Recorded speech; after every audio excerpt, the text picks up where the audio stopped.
2 more days till spring. In the morning light.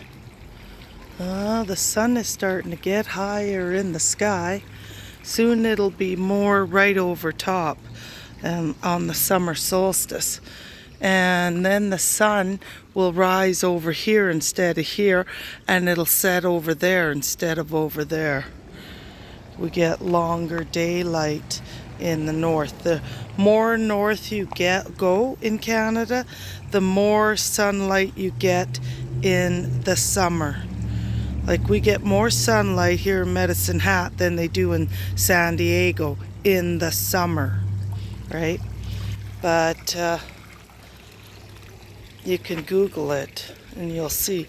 But it's because when you move closer to the center, where the North Pole is, and the only true 24-hour sun is in the North Pole.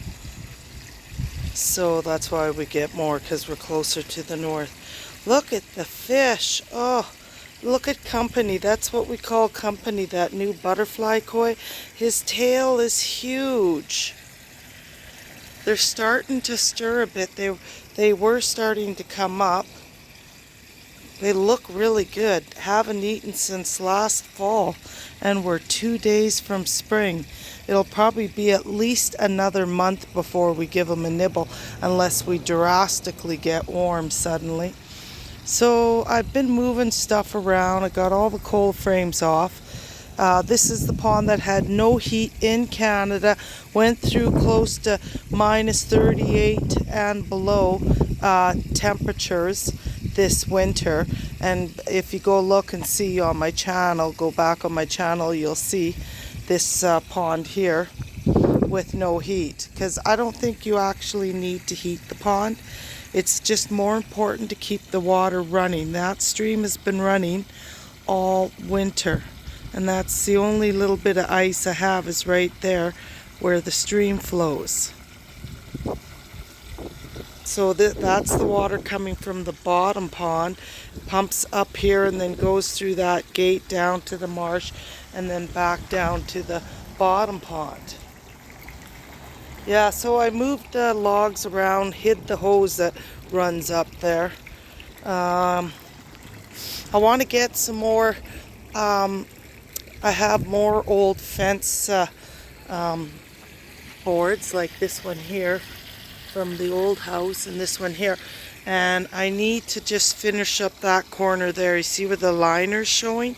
You want to hide it like there, right? Because the sun can crack the liner there eventually.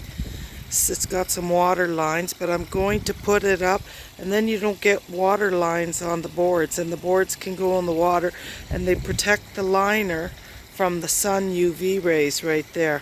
And then it'll give it a more natural look there, like over here. And on the bottom pond, all the liner is well hidden with the old boards we got from the farm. Yes, we got those old boards. So you only a little piece right there.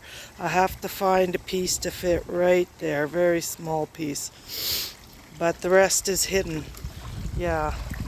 So I like my built-up ponds because it's easy to access, you know, without falling in. Like if it was down below the ground, I'd have to get on my hands and knees. But this way I can just kneel on here and I have easier access. And I can see the fish. Like there is some algae you get in the spring as normal. The sun's starting to go to the very bottom. There's a koi, a black and orange koi there. It's hard to see. There's two of them actually. And there's a bunch of fish in this rock hotel here. The smaller ones are all still hiding. I saw them yesterday. You could see them poking out through the fish hotel here, but oh wait, there's somebody there. There's a tail, see? Yesterday you could see several tails poking out. That's somebody in there. They go in, there's a rock collection there and logs, and they hide under there. If the bigger ones could hide in the winter, they would hide. They'll come out in the spring. They'll be like, oh, where did you guys all go? but we did see some of the little tiny fantail goldfish that were little babies that we put in there. They're still alive and well. The cold doesn't kill them. Sorry, my asthma's acting up. But the cold doesn't kill them.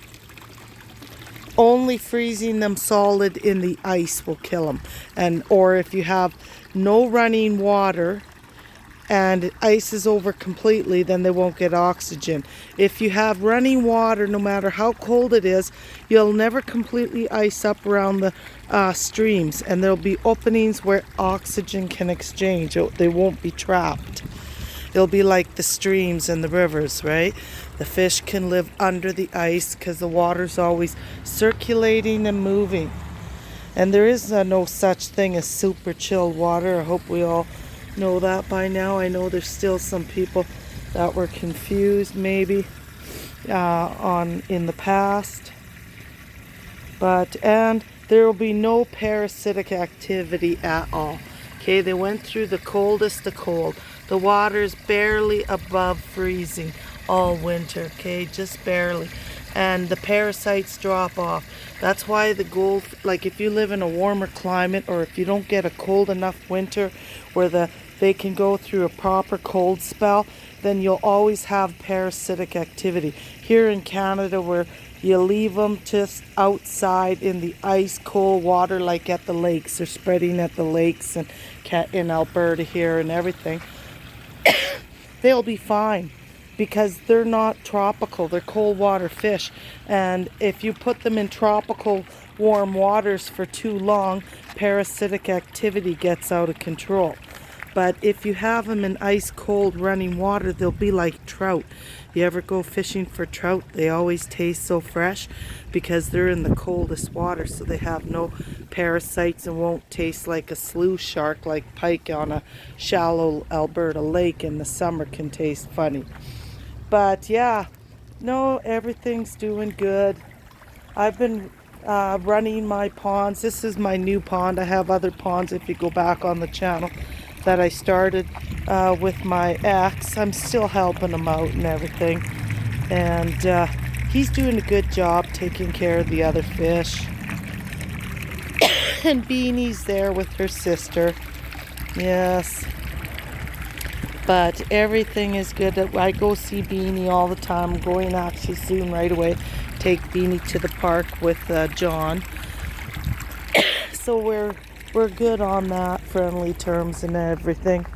And it just happens. Things happen. And now I'm over here. But and we're rebuilding the fence there. See the fence?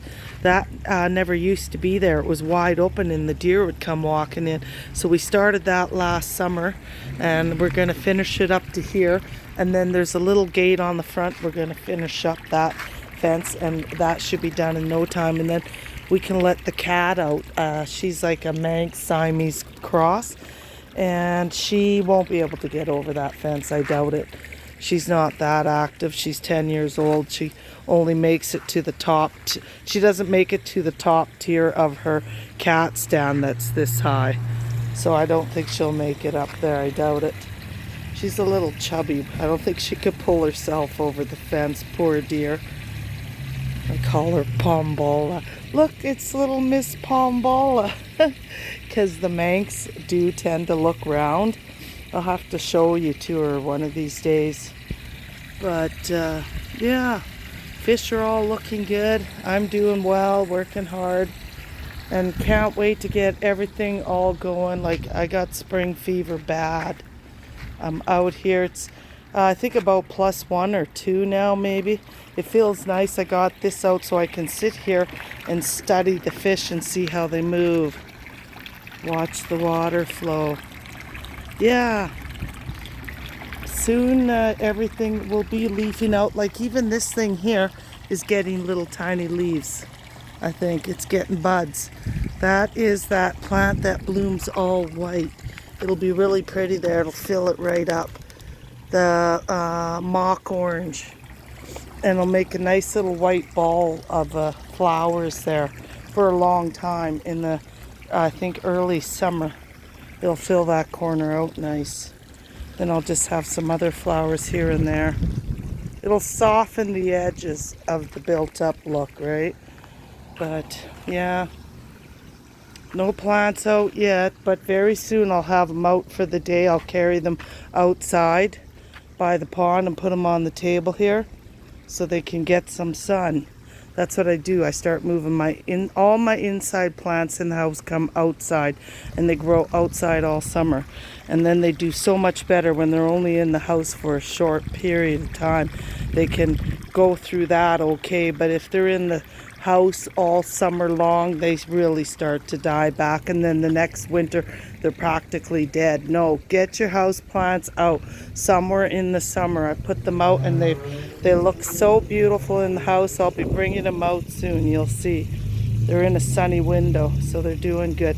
But the trouble is, the higher the sun gets in the sky, then it shines on the roof instead of in the window. So you have to get them out because they won't get as much direct light in the summer because the sun will be shining on the roof, not through the window as much. But anyway, yeah, you can see now to the bottom there. Looks really good down there. I don't know. Everything is good. I'll see you guys next time in spring. Thanks for watching.